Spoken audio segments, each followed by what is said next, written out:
It was my own men who had marooned me. They had become greedy for money and had taken over my ship and then marooned me on this desert island. We had come upon an island that were inhabited by a race of peaceful people. They were simple and it was their misfortune that there was a lot of gold on the island. The odd thing was that the natives did not know that gold was valuable. They used it like any other metal, for making tools. My men wanted to take everything they could from the natives. Since they were so peaceful, it would have been easy. I did not allow this and insisted that whatever gold they took from the natives was to be paid for, in food, cloth and other things that they could use. When we were on the open sea, they pretended to be sorry and to agree with me, so I dropped my guard, and that was my mistake. Suddenly I woke up to a few men kicking me. My men had mutinied. The next thing I knew, I woke up on an island and did not know where I was. One thing though, they had left me my pistol, in case I decide to commit suicide. I was not worried about myself at the moment, it was those poor, peaceful islanders who were my main concern. The poor chaps were going to be slaughtered for their gold. I survived for the next a few days and realized how Robinson Crusoe must have felt. Then a few days later I got the surprise of my life. My ship appeared on the horizon. At first I thought they were passing the island on their way home.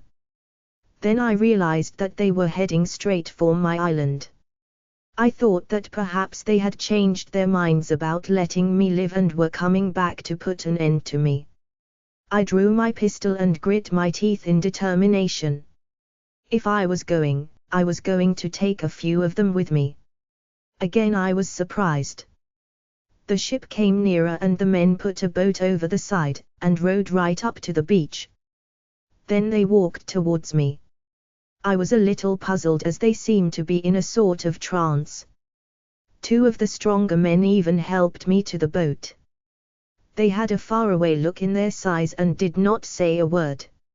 On board the ship, I looked around. Everything seemed to be in order except that every crew member seemed to be walking in a hypnotic trance. There was no gold on the ship.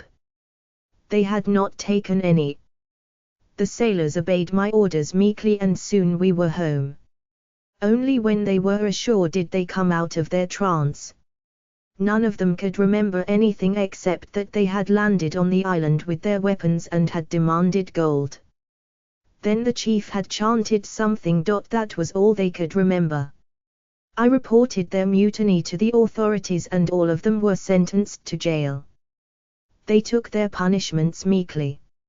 I could only surmise that somehow the islanders had their own way of protecting themselves, without being aggressive. An ancient Chinese saying came to my mind: true victory is the ability to defeat the enemy without fighting.